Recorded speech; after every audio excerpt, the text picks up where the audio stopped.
Өнөөдрийн зочин бол Сувдаа. Бид хоёр ирээдүйн тухай ярих гэж байгаа. Тэгээ саяхан мэрэгжил байсан. Гэтэл одоо хүн болгон жолоо ойрдог болчихж, хүн болгон тодорхой хэмжээнд хэлний мэдлэгтэй болчихж, тэгэхээр ингээд бидний мэддэг байсан мэрэгжлүүд хүртэл өнөөдөр байхгүй болоод байгааг магадгүй зарим нь их сургыг анзаардаг баг. Тэгэхээр одоо юу сонирн байгаа вэ гэхлээр ирээдүйд ер нь одоо энэ байгаа ажлын байрнуудаас ямар хувь хэмжээтэй алга болоод гэдэг юм уу? Шинээр ямар ажлууд хэдэн хувь хэмжээгээр гарч ирэхээр гэдэг юм уу? Ийм судалгааны дата, сонирхолтой материалууд юу вэ? Тэглэх байх. Ирээдүйн ажил мэргэжлүүдийн талаар бол дэлхийд даяар л судалж хаарч байна. Маш хурдтай хавьсаа өөрчлөгдөж байгаа. Хөдөлмөрийн зах зээл дээр байгаа ажлын байрууд тэгээд түн тавьж байгаа ур чадварууд. Тэгэнгүүт одоо жишээ нь дэлхийн эдийн засгийн форумоос жил болгон л future jobs гэдэг тайлан судалгаа гаргаад дэлхийн нийтэд тавьж идэг. За McKinsey-гийн судалгааг харж байхад жишээ нь 2030 он гэхэд 800 сая ажлын байр одоо ажиллаж байгаа механизм нь өөрчлөгдөн. Эсвэл зарим нь бүр устдаж үгүй алга болох нэ гэж байна. Тэгэхээр дэлхийд 8 тэрбум хүн байгаа. Тэднээс 3.3 тэрбум хүн нь ямар нэгэн ажил эрхэлдэг. Тэгэхээр тэр 3.3 тэрбумын чинь 800 сая нь одоо 7 жилийн дараа 6-7 жилийн дараа ингээд 800 сая нь баг 3.1 нь гэсэн үг шүү дээ. 3.1 нь баг ингээд хавьсаа өөрчлөгдөд эсвэл алга болно. Энэ юу нөлөөлөд байна гэхлээр маш олон хүчин зүйл бий. Гэхдээ хамгийн том нөлөөлөгч нь бол мэдээж хэрэг мэдээллийн технологийн хурдтай хавьсаа өөрчлөлт байгаа юм. За тэгэнгүүт одоо тэгвэл миний хүүхэд ажлын байран дээр 30 онд гарч ирэхэд тэг хийх ажил олдох юм гэдэг асуудал гарч ирнэ. Тэгэнгүүт 2030 онд болохоор зэрэг одоо энэ бидний нэрлээд байгаа Z үеийнхэн гэж нэрлэгдээд байгаа 1995-аас 2009 он гэж томьёолжээ. Макренлийн үечлэлээр бол тэгэхээр энэ үеийн хүүхдүүд 2030 он гэхэд хөдөлмөрийн зах зээлийн 3.1-ийг эзлэнэ. Буюу бас нэг 30% хувьтай төрөн орж ирэх гэдэг. Тэгэхээр бидний хүүхдүүд одоо таны хүүхэд хэрвээ 95-аас 2009 оны хооронд төрсэн хүүхэд байгаа бол тэр хүүхэд чинь 2030 онд ажлын байран дээр гарахад байгаа ажлын байр одоо байгаа ажлын байрууд чинь тэр үед нэлээх өөрчлөгдсөн байх юм шүү дээ. Тэгэнгүүт санаа зовлтгүй 2035 он гэхэд 1 тэрбум цоо шин ажлын байрууд бий болно гэж. Тэгэнгүүт одоо зарим нь бол нэлээх хувьсаж өөрчлөгдөх нь зарим нь болохоор цоо шин одоо бидний санаанд ч байхгүй тийм ажлууд байгаа. Өөрөөр хэлбэл тэр нь болохоор зөвхөн одоо концептуудын, төсөөлөлтүүдийн, санаатуудын явж байгаа ийм ажлын байрууд маш их яригдж байна. За тэгээ энийг бол хүүхдүүд ч тэр эцэг эхчүүд ч тэр ер нь бүгдээрээ ямар ажлын байрууд бий болох нь гэдгийг бол одоо 10,000 их салт байгаа нэг судлах хэрэгтэй. Тийм. За тэгээд нөгөө талаар тавигдж байгаа ур чадварууд бас өөрчлөгдөж байгаа. Бас 2030 он гэхэд одоо хүн төрөлхтний мэдээд байгаа энэ 3.3 тэрбум ажил мэргэжлийн чинь хэн ажиллах вэ? Ажилтан тавьж байгаа ур чадваруудынх нь 48% нь өөрчлөгдөнө. 48% нь өөрчлөгдөж байна. Тэн хагасна, тал нь өөрчлөгдөж байна. Энэ тохиолдолд бид нэр дэлхийд даяар ямар бэрхшээл, ямар асуудал тулгараад байна вэ гэхлээр одоо хөдөлмөрийн зах зээл дээр ажиллаж байгаа хүмүүсээ дахин сургах хэрэгтэй. Дахин шинэ ур чадваруудад сургах хэрэгтэй. Эсвэл бүр одоо нөгөө сурсан юмыг сайжруулах биш, бүр цоо шинээр сургах хэрэгтэй.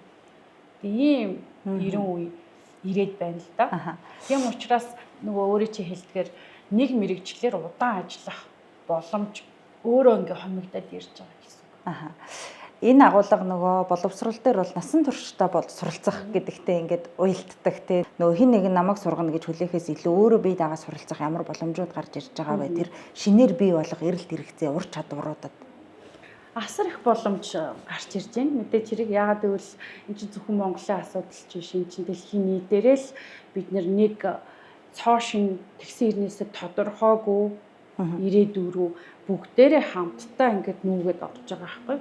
Тэгээ тийм учраас одоо жишээлбэл цахимаар суралцах боломжууд их байна. Тэгэхээр юу яригддаг вэ гэхэлэр за 95 оноос өмнө төрсэн хүмүүсийн хувьд бол энэ маш том асуудал Технологи ашиглах нь. Технологи ашиглах. Үгүй ер нь суралцах гэдэг шүү дээ. Тэгэхээр бидний хувьд юу суралцах хэрэгтэй вэ гэхээр бүх ажиллах чадварууд байдаг хэрнээ технологийн боловсрал гэдэг ур чадвар дээр ирэхээр одоо ингээд жоохон төвөгтэй болоод ярьж байгаа. Яагаад гэвэл угаасаа бид нарыг төрөөд бид нарыг одоо тэр өссөн орчинд чинь дижитал энэ технологи чинь ийм хэмжээнд байсангүй шүү дээ. Тэгэхээр тэнгуут технологи гэдээ ярихлаар зэрэг эн чинь хаа байгаа одоо сумын эмчит багшид ямар хамаатай юм бэ? Эсвэл бидэнд ямар хамаатай юм бэ гэж хэлж болохгүй болчихж байгаа. Ягаад тэгэхээр сая ковидын үеэр бид нар харлаа шүү дээ. Зайнаас эмчлэх, эсвэл хүүхдтэй зайнаас хичээл орох одоо энэ шаардлага сумын багийн багш нарт ч гэсэн тулгамдлаа шүү дээ. Тэгэхээр яг хүн хичнээн одоо технологи хичнээн хөгжсөн ч гэсэн хүн болвол дөрөв нүдтэй 20 гартай болоогүй шүү дээ. Тэгэхээр хүн гэдэг амьтан 2 нүдтэй хөл гартай хогмод толгойтой байгаа цагт бол хүний нөгөө бие физиологийн онцлог гэдэг юм чинь бол альццаагүй технологи хичнээн одоо бид нар сансарт амьдралаа ч гэсэн энэ хэрэгцээг хангах бодолцох хэрэгтэй. Тийм учраас юу гэдэг ирээдүйд үүсэж байгаа ажил мэргэжлүүдийн талаар яна бүгд робот болох юм байна гэж бодолтгүй. Жишээ нь багангийн багш хэврээл байна. Одоо тэг хүнтэй ойрхон ажилдаг хүний одоо хүн хизээч идэхээ зогсож чадахгүй. Тэгэхээр одоо хүнсний үйлдвэрлэл байдгаараа л байх байдгаараа л энэ хүний одоо эрүүл, идэвхтэй, сайхан, чанартай амьдралд ямар л ажил хэрэгтэй байна, ямар үйлчилгээ хэрэгтэй бүгд л байна штэ. Гэхдээ тэрнийг илүү ухаалаг зарчмаар, илүү смарт байдлаар хийх ийм л шаардлага тулгамдаад байна гэсэн үг л дээ. Өмнөх зочин юу гэж ярьж байсан бэ гэхээр яг ойрын 30 жилдээ бол технологи нөгөө нэг угаасаа л ингээл номер 1 байсаар байна. Тэрний өмнө боловсролч юм уу тэг гიშгэхгүй гэдэг байдлаар тайлбарлаж байсан. Гэхдээ бас нэг анхаарал татчихсан юм нь мэдээж нөгөө ажил мэргэжлүүд хувьсаа өөрчлөгдөхийн зэрэгцээ зөвхөн хүн чаддаг, технологи арай чаддгүй зүйлүүд гэдэг юм уу. Тэр нь миний ойлгож байгаагаар бол нэг юм мэдрэмжтэй холбоотой ажлууд гэх юм уу да. Магадгүй сувилагч, цэцэрлэгийн багш тэр нэг юм хүнтэй ажилдаг ажлууд бол байж ах юм байна. Гэж бид нар бол итгэж төсөөлж байгаа. Гэтэл ч жишээлбэл 4 жилийн өмнө л Японд улсад жишээлбэл настай хүнийг асардаг роботуудыг үйлчилгээнд гаргая. Яагаад гэвэл совилагчийн хүрэлцээ байхгүй байна гэдэг ч юм уу. Тэгээд одоо сая өчигдөр уржигдэрхэн бас интернетээр нэлээд их халуурл болоод байна шүү дээ. Айда гэдэг нэртэй робот зураг зураад зурсан зураг нь 1.1 сая доллараар худалдаанд зарагдлаа шүү дээ. Тэгэхээр зураг зурна гэдэг чинь мэдрэмж биш юм. Тэнд асар их мэдрэмж шаардлагатай юм. Тэгээд Айдагийн зурсан зураг болохоор Английн математикч Алан Тьюрины хөрөг зураг байсан. Тэгэд тэрний зурсан зураг бас хиймэл оюун ухаанаар зурсан зураг бас хүнд урам зориг, хүнд нэг бодол бас төрүүлээд байна шүү дээ. Мэдрэмж өгөөд байна шүү дээ. Тэгэхээр энэ дээрээс дахиад бид нарыг асууж байгаа. Зөвхөн хүн хийдэг ажлууд тэгээ юу байх юм бэ? Тэрэнд бид бас бэлгүүч гэдэг юм уу те. Гэхдээ би энэ дээр бас нэг зүйлийг хэлье. Өнгөрсөн жил бид Парис технологийн томоохон хуралд Монголын эмэгтэйчүүдээс оролцсон. Тэгээ тэр үед бол Францын эрдэмтэн юу гэж хэлсэн гэхээр аж үйлдвэрийн 5 дугаар хувьсгал эхэлсэн шүү. Албан ёсоор эхэлчихлээ. Одоо бол бид нар аж үйлдвэрийн 4-р хувьсгал гэх хувьсгал руугаа орж явж байгаа. Тэнд 5 дугаар хувьсгалын талаар ярьсан. Би тэр үедээ жоохон фантазийн болов гэж бодсон. Тэр тоо баримтыг харсан л та. Гэхдээ 2 сарын дараа бид нэр Тайван руу явхад, сарын дараа Тайван руу явхад тэнд Азийн хамгийн том технологийн экспо болж исэн. Тэгээд очиход бол үнэхээр тэр эрдэмтний профессор хийсэн үнэн байна гэж бодогдсон. Үнэхээр аж үйлдвэрийн 5 дугаар хувьсгал эхэлжээ гэж үзсэн. Одоо тэр 5 нь юу юм бэ гэхээр 4 бол ерөнхийдөө цахимжилт шүү дээ. Технологи, мэдээллийн технологи, технологи инновац гэдэг л юм яригадаад байна. Тэгвэл 5 яаж гарч ирж байгаа вэ гэхээр 5 болвол одоо технологи болон сэтгэл хүний сэтгэл хоёр тийм ээ технологи ба хүн технологи ба байгаль дэлхий тэгээ технологи ба хайр инрэл гэдэг ийм хосолсон загвар явж эхэлж байгаа юм. Хэрвээ чи технологийн салбарт ажиллаж байгаа, технологийн хүн юм бол, технологийн компани юм бол чи сая хийсэн хүний сайн сайхан байдал, тэгээд байгалийн сайн сайхан байдал, тийм хайр инрэл гэдэг имийг чиний энэ инновац чинь шингээгээгүй юм бол чи орших газаргүй гэсэн. Яг энэ нөгөө дижитал эрхний уугуул суугуул иргэдийн дунд байгаа энэ үл ойлголцол гэдэг юм уу да арайхан учраа олоог байгаа. Энэ дээр энэ нэгэнт нөгөө нэг Монголын асуудал биш дэлхийн асуудал учраас тэд юу зөвлөж, юу туршиж, тэ яг нотлогдсон ингүүл бид нар хамтраад ажиллаж амжилтанд хүрч болох юм байна гэж байгаа ийм сонин сайхан мэдээлэл гэдэг юм уу да судалгаа байна уу? Би бол энэ хүний хөгжлийн үйлчлэлийг бол маш олон эрдэмтэд өөрсдөө гаргадаг. Миний хувьд бол би энэ Канадын эрдэмтэн Макриндл гэдэг хүний гаргасан үйлчлэлийг илүү их анхаарал өгдөг. Энэ хүн бол хүний үйлчлэл энэ үеийн хоорондын энэ онцлогийг ч юм уу гаргахдаа технологийн хүчин зүйлийг хамтд нь гаргаад идэг учраас надад бол илүү их ойлгомжтой ч юм уу санагддаг. Тэгэхээр энэ хүний гаргаснаар бол 1995-аас 2009 он хүртэл төрсэн хүүхдүүдийг Z үеийнхэн гэж нэрлэж байгаа. 2010-аас 25 он хүртэл одоо эх жил хүртэл төрөх энэ хүүхдүүдийг альфа үеийнхэн гэж нэрлэж байгаа. 2025 оноос цаашаа 26 оноос цаашаа бета үеийнхэн төрнө. Тэд одоо бас ямар шин зүйлийг, ямар сюрпризыг бидэнд авчирхыг бид мэдэхгүй. Тэгээд энэ Z үеийнхэн болон альфа үеийнхний судалгаа бол дэлхийд даяар эрчтэй хийгдэж байгаа. Гэхдээ яг ийм онолоор явах юм байна гэсэн юм одоохондоо бол тийм юм мэдээж хүний харилцаа юм гарч чадаагүй. Гэхдээ онолууд дээр түгээмэл давтагддаг гэх юм уу да. Уюудын онцлог юу вэ? Бид нар мэдээж нөгөө нэг харилцаж байгаа үеийн онцлогийг л ойлгочих юм бол магадгүй ингээд нэвтрэлцгээд их ойрхон болох гэдэг шүү дээ. Яг үнэ. Тэгэхээр одоо энэ Z үеийнхэн бол альфа үеийнхний ер нь түгээмэл онцлог гэвэл дахиад технологи. Дижитал технологи яг энэ дижитал 90 үе, цахим 90 үед өссөн, төрсөн энэ цахим орчинд өсөж байгаа энэ хүүхдүүд чинь өөрсдөө энэ цахим ертөнцийн анхны иргэд гэж үзэгдэж байгаа шүү дээ. Анхны иргэд буюу уугуулууд. Digital native. Гэтэл энэс өмнөх бүх үеийнх одоо би өөрөө ч орнтой миний ээж аав юм уу. Бид нар бүгд бол энэ технологийн 90 үед бид нар бол цагаач. Энэ ертөнцид энэ дижитал ертөнцид бид нар бол цагаач иргэд шүү. Гаднаас ирсэн харийн хүмүүс. Тэгэхээр зэрэг хамгийн том онцлог бол эднэр бол Макриндл юу гэж томьёолоод байгаа вэ гэхэлэр шинэ үеийнхэн гэж нэрлэлчээ багцлаад. Шинэ үеийнхэн бол манай хүн төрөлхтний хүний хөгжлийн хувьд аваад үзэх юм бол хүн төрөлхтөнд одоогоор мэдэгдэж байгаа хамгийн өндөр боловсралтай иргэд гэж байна. Хамгийн ур чадвартай, хамгийн өндөр боловсралтай иргэд гэж ингэж томьёолж байгаа шүү. Тэгэхээр энэ гайхалтай, энэ гоц авьяаснуудтай, энэ ухаантнуудтай бид яаж харьцах вэ гэдэг асуудал яригдаад байна шүү дээ. Тэгэхээр тэр ерөнхий онцлогуудын сэтгэл зүйн хувьд ч гэдэм үү, ерөнхий онцлогуудыг аваад үзэхэд мэдээч хэрэг технологиор хөглөгддөг, технологиор амьдарч чаддаг уугуул иргэд байх нь. Хоёрт бол энэ хүмүүс нийтлэг онцлог нь гэх юм бол байгаль дээлтэй, тийм ээ, байгаль дээлтэй байдал, их дэлхийг хайрлах үзэл, хүнийг одоо нөгөө гендерийн тэгш байдал, гендерийн эрхийн мэдрэмж, хүний эрхийн мэдрэмж маш онцгой, маш өндөр байгаа энэ төрлийн хүүхдүүд.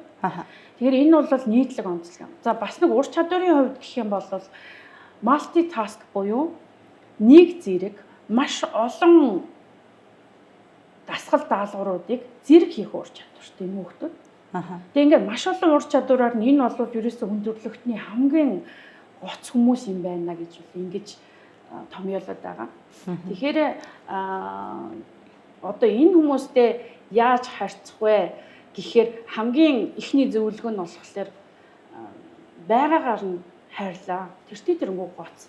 Тэгэхээр байгаагаар нь хайрал, хүндэлж хайрал, бууж ирж найз юм шиг хайрц. Ер нь бол тэр үнэт зүйлийг нь хүндэл гэдэг. Хүлээн зөвшөөр. бид нар бол тэрийг ойлгохгүй шүү дээ. Гэхдээ тэдний одоо цаанаасаа үгцсэн юм яах юм. Одоо ингээд Facebook дээр зөндөө юмнууд байгаа шүү дээ. Ингээд загас ээж загсаар хоол их гэх толгойг тасалсан чинь нөгөө буцаага нийлүүлэх гэдэг уйлаад байдаг нэг хүүхдийн бичлэг юм. Тий. Одоо ингээд зөндөө олон энэ төрлийн бичлэгүүд. Тэгээд маш олон веган, vegetarian улсууд бий болж байна. Энэ бол тренд. Одоо тренд ч яах вэ? Них маяглаад ингээд байгаа юм биш. Цаанаасаа би байгальд хайртай хүн байхгүй. Цаанаасаа би тэнцвэртэй байдлыг хангах гэж ирсэн хүн ч гэдэг юм. Эдний бас нэг юм болохоор work life balance одоо бидний үеийнхэн болж чадахгүй шүү дээ. Нохоо хашиг л ажилдаг, плугаараа шүүн ирдэг. Бид нар бол чадахгүй ингээ өгөгдсөн юм чинь. Тэгэл одоо нэг юу гэдэг нь яг тэр сэтгхүү маань одоо болтол одоо байгаа шүү дээ. Би нэг өрөө байр авсан бол жоохон ажиллаж байгаа 2 болох гэсэн тий. За жоохон ажиллаж байгаад 3 болох гэсэн. За одоо жоохон ажиллаж байгаад тэнд нэг цуслангийн газартай болчихсон. За цуслангийн газар дээр нэг давхар 2 давхар гээ явдаг чинь бид нар бол материаллык эд баялагын төлөө явсан. Тэр бол бидний үнэт зүйлийн нэг хэсэг мөн шүү дээ. Гэтэл орчин үеийн хүүхдүүд болохоор одоо өөрөө бас бодоор ингээд бүх юм хангалуун одоо нөө таны бий болгосон юм дотор ч төрж байгаа шүү дээ. Тэгэхээр энэ хүүхдүүдийн хувьд бол юу гэдэг нь материаллык үнэт зүйл багтай. Материаллык үнэт зүйл багтай. Тийм учраас юу гэдгийг материаллык юмны төлөө би ингэж өхөн хатан явахгүй. Яваад юунд хүрдгийг танаас харсан ш, надаас харсан ш. Гэтэл нөгөө хүмүүс болохоор тэнцвэртэй байдлыг чухалчилдаг гинэ одоо үнц юм. Тэгэхээр би ажиллаа хийх үедээ хийн, амарна, амьдрал аялна. Доктортой орлогогүй байсан ч гэсэн би аялж болно. Гэр оронгүй байсан ч гэсэн би дуртай зүйлдээ цагаа гаргана. Хайртай хүнтэй цагаа гаргана. Тэн дээр одоо ямар ч ерөнхийлөгчийн уулзалт байсан ч ер нь би хайртай нохотойгоо хамтсаа гэлэн ч гэдэг юм. Ийм сан. Тэгэхээр тэрийг бас ойлгох ер нь бид нар л ойлгох хэрэгтэй болчихсон. Мэдээж нөгөө нэг үе болгонд давуу тал байгаатай адилхан сул тал байгаа тий. Тэгэхээр шинэ үеийнхний одоо нөгөө нийтлэг сул тал. Хоёлаа давуу талуудыг нь бол ярьчлаа штэ байгаль орчин дээлтэй гендрийн маш их мэдрэмжтэй, ухаалаг, тий дижитал, хөрвөх чадвар сайтай ингээд маш олон давуу талууд байгаа бол тэдэнд байгаа нийтлэг сөрөг тал. Хамгийн том сул тал бол одоо сэтгэлийн боловсрол, сэтгэлийн хат. Гэхдээ тэр нь хүний харилцаан дээр. Ягаад гэвэл бүх юм дижитал болсон учраас нөгөө хүүхд чинь дэлгэцтэйгээ харилцаад байна шүү дээ. Одоо энэ Макрендлин гаргасан график судалгаан дээр бас байдаг юм аа. Үе болгонд хэрхэн нөлөөлөх вэ? Ямар арга замаар нөлөөлөх вэ? Тэр чинь нөгөө baby boomer center гэл ингээл нөлөөллөд явж байгаа шүү дээ. Тэнгүүт дээр үеэс одоо юу гэдгийг манай өвөө эмээнэр үед бол дээрээсээ доошо захиран тушаах хэлбэрээр харьцах юм бол илүү нөлөөнд нь автдаг. Дарга тэгж хийсэн. Ёстой болохгүй. Тэнгүүт дахиад наашлаад ирэхлээр зэрэг одоо юу гэдгийг харьцангуй хамтдаа хийвэл чайтах юм уу? Тэ. Тэнгүүт дахиад бидний үеийнхэнд болоод ирэхээр хэрвээ дарга тушаах юм бол та нөлөөнд нь автахаас илүү игдүүцсэн шүү дээ. Тэгэхээр бидний үеийнхэнд бол яаж ирэх вэ гэхээр бидний оролцоог хангах юм бол бид нэр илүү хөвгөлөгдөж тэр ажилд илүү үр дүнтэй бүтээмжтэй ажилладаг. Тэгвэл манай нөгөө Gen Z болон Z болон Alpha үеийнхэн яадаг вэ гэхээр дахиад энэ нөлөөлөгдөх арга барил чинь дахиад өөр болсон. Одоо бүр лидерүүд бол яг баг дундаа байгаа шүү дээ. Багийн гишүүш тэр модель чинь тэгж зурагдаад байгаа байхгүй. Тэгээд би яг найзан дундаа ингэж харьцах юм бол тэрэнд илүү их хурц нөлөөлж чадчихэв. Gen Alpha ч гэсэн одоохондоо Gen Alpha баг байгаа учраас бид нар бас нэг удирдлагын хэв маягийг бол туршиж үзээгүй байна л та. Тэгэнгүүт юу гэж байгаа. Тэр хүүхдүүд жишээ нь ямар үед хамгийн их суралцаж чаддгийм бэ гэдгсэн чинь юунаас хамгийн их хөглөгдөж одоо урам зориг авдаг вэ гэсэн чинь Z үеийнхэн болохоор хичээл дээр яагаад үр дүн гаргахгүй ихэнх нь ийм одоо хүн болгол ярьж штэ. Ямар ч хүсэл эрмэлзэлгүй хүүхдүүд байх юм. Ямар ч нүдний галгүй гэдэг одоо нэг бидний үеийнхээ юм хүсэж штэ. Бид нар чи ингээ хичээл дээр ингээл зүгээр амьдарч яадаг штэ. Тэгтэл нүдний галгүй ямар ч хүсэл мөрөөдөлгүй гэдэг. Тэр арга хэлбэр нь тэднийх биш байхгүй. Багш самбарын өмнө гараад ингээд яриад ахыг тэд нэр сургалтын үр дүнтэй арга гэж бодохгүй байгаа юм. Тэдний хувьд юу вэ гэхлээр яг ийм ивент event workshop өөрөө ингээд бүтээлчээр ажиллах боломжтой тэр орон зай. Эсвэл зүгээр л ажиглаад суух тэр орон зай, бодож тунгаах тэр орон зай хэрэгтэй. Ивентээс их урам зориг авдаг болохоор нь жишээ нь би сургалтын дээр аль болохоор үе хичээлээс гадуур өөр газар дууддаг байхгүй. Айгүй дуртай ирдэг хүүхдүүд. Хамгийн нүдний галгуун ч гэсэн маш итгэл үнэмшилтэй сууж идэг. Тэндээс дараа нь ингэж ярихад би тэндээс их юм авсан гэж ингэж ярьдаг. Тэгэхээр бид нэр ялангуяа эцэг эхчүүд багш нарын хувьд энэ дээр бас бодох хэрэгтэй. Тэгтэл одоо Gen Alpha гэдэг Alpha үеийнхэн бүр сонирхолтой. Энэ хүүхдүүд бол Alpha үеийнхэн 2010 оноос төрсөн гэж яагаад макрендл үзсэн бэ гэхлээр 2010 онд Apple компани iPad-ыг худалдаанд гаргасан. Тэгэхээр дэлхийд даяар iPad том дэлгэцэн дээр ажилладаг болоход энэ хүүхдүүдийн 90 үе ихэлсэн байх юм шиг. Үнэхээр энэ үнэн л дээ. Тэгэнгүүт Alpha үеийнхэн болохоор энэ Alpha үеийнхэнд эднэр яаж хаанаас сурдаг вэ гэсэн чинь хүний харилцаанаас биш. Хүний харилцаанаас ерөөсөө биш. Эднэр болохоор хиймэл оюун ухаан дээр суурилсан AI туслахууттай AI багш нар юм уу AI туслахууттай харилцаалт ороо тэр асуух гээд байгаа юм мэдмээр байгаа эргэлзээд байгаа юм асуучдаг юм. Тэндээсээ их ихтгэл үнэмшил авдаг. Одоо бас манай Gen Alpha яг л тэгж байна.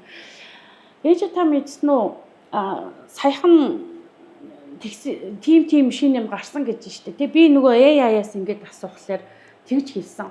Тэрний яг зөвч шиг те. Одоо яг нэг найз юм шиг тэгж яриад байгаа. Тэгэхээр одоо бид нар дээр ямар асуудал одоо нөгөө эдэнд тулгамдаад байгаа ирээдүйд тулгарч болох хамгийн том чаленж гэдэг юм уу бэрхшээл саад сул тал нь юу вэ гэхлээр хүний харилцаа. Амьд хүнтэй хэрхэн харилцах вэ? Тэгээд түүний сэтгэлийг яаж ойлгох вэ? Би өөрийнхөө сэтгэлийг яаж мэдэрх үү? Өөрийнхөө сэтгэлийг мэдрээ түүний сэтгэлийг мэдрээд аль сэтгэл хөдлөлөө гаргах уу? Алинтай нь ингэж харилцаж иж энэ харилцаа сайхан болохгүй гэдэг энэ аргачлал байхгүй. Одоо энэ дээр бол хүүхдүүд бүх дэлхийд даяар энэ хүүхдүүд нөгөө цахим тэгээд саяны ковид ч нөлөөллөө тий. Амьд хүний харилцаан дээр орохоор тавгуутад байдаг. Амьд хүний харилцаан дундаас буруу ойлголт аваад буруу шийдвэр гаргачих гад ч юм уу байдаг. Одоо тиймэрхүү талбар жишээлх юм бол одоо энэ технологич хөгжсөөр хагаад нэг хүүхэд нэг хүн 5-6 виртуал ертөнцид зэрэг амьдарч юм л да одоо. Манай хүүхдүүд Roblox тоглодог, Minecraft тоглодог, YouTube дээр юм хийдэг, дахиад Instagram, TikTok гэл тий. Тэгээ дахиад тоглоомод байгаа шүү дээ. PUBG, Mobile Legends гэх. Тэгээ энэ болгон дээр эднэр чинь өөр аватартай, өөр дүрс төрхтэй, өөр характертай амьдраад байгаа байхгүй. Бид нэр харахтаа хүүхэд чинь хажууд чинь суугаа хоолоо идэж идэг. Гэхдээ тэр хүн цаанаа 6 иргэн шилтэй баг тий. 6 пассворттой 6 оронд зэрэг амьдарч байна л гэсэн. Тэгэхээр энэ нөхцөлд юу бий болсон бэ гэхэлэр бодит амьдрал хийсвэр ертөнц хоёрын хоорондох зааг технологийн нөлөөгөөр улам бүр мембран шиг нарийнхан нэмгэн болоод ирэхлээр амьд хүний харилцаан дээр бодитын амьдрал дээр маш их саад бэрхшээлийн хүүхдүүдэд тулгамдж байгаа. Ийм учраас энэ хүүхдүүдийн үнэт зүйл дээр бас гарна л да. Энэ хүүхдүүд бол сэтгцийн эрүүл мэндтэй сэтгэлийн амгалан байдлыг үнэт зүйлээ болгосон хүүхдүүд. Тийм учраас юу гэдгийг жишээлбэл одоо сургуулийн орчинд гарч ийн хүүхэд сурахгүй байх, татгалзах, хичээлээ таслах ч гэдэг юм. Сургууль явахгүй гэх дараа нь одоо 2030 он гэхэд чи ихний Gen Z аль хэдийн ажил дээр гарцсан шүү дээ 90 оны хүүхдүүд. Тэнгүүд Gen Z-ийн 90 үе ирэхэд нөгөө хаалга саваад гардаг ажилчдын асуудал чи энэ дээр гарч ирж байгаа. Өөрөөр хэлбэл намайг 50 байлгаад өгөөч ээ. Би ажил амьдралаа өөрийн гэсэн балансаараа явуулнаа гэдэг ийм гараад ирэхлээр нөгөө бидний материаллык ертөнц үр дүнгийн төлөө явдаг тэр хүмүүстэй зөрчилдөд байгаа байхгүй. Ямар сони юм ч удаа цалин цагаа авчиж яг яахаар энийг хийхгүйгээр ажлаа ингээд орхио авчдаг байна. Ямар хариуцлагагүй ингээд уурлаад байгаа шүү дээ. Яг энэ сүүлийн яран дээр одоо ирээдүйд зурагдана те. Ягаад тэгэхээр тэр эмзэг мэдрэмтгээ хүн хоорондын харилцааны ур чадвар султаа оловч энэ дижитал иргэд хэрэглэгч болох цагт, үйлдвэрлэгч болох цагт ямар ажил, мэрэгжил, ур чадвар, бүтээгдэхүүн үйлчилгээ хэрэгтэй вэ гэдэг тодорхойлогдох гэж шүү дээ. Тэгэхээр одоогийн энэ 1 2 дугаар ангид байгаа альфа үеийнхэн хөдөлмөрийн зах зээл дээр гарахад мэдээж нөгөө үйлдвэрлэгчээ, хэрэглэгчээ тэр ажлыг хийх гэж байгаа хүмүүсээ дагаад ажлын байр өөрчлөгдөнө гэдэг энэ ойлголтыг ингээд нэг юм 20 минутын дотор хүмүүс магадгүй ингээд нөгөө учир холбоосыг нь анхаарч үзсэн бол ойлгох баха гэж ингэж бодож जैन. Тэгээд мэдхгүй өмнө нь бас сонсож байгаагүй сонирхолтой юмнууд нэрэ манай хүүхэд тэгдэгтэй гэж бодох их олон юмнуудыг хүмүүс бас олж авсан баха гэж бодож байна.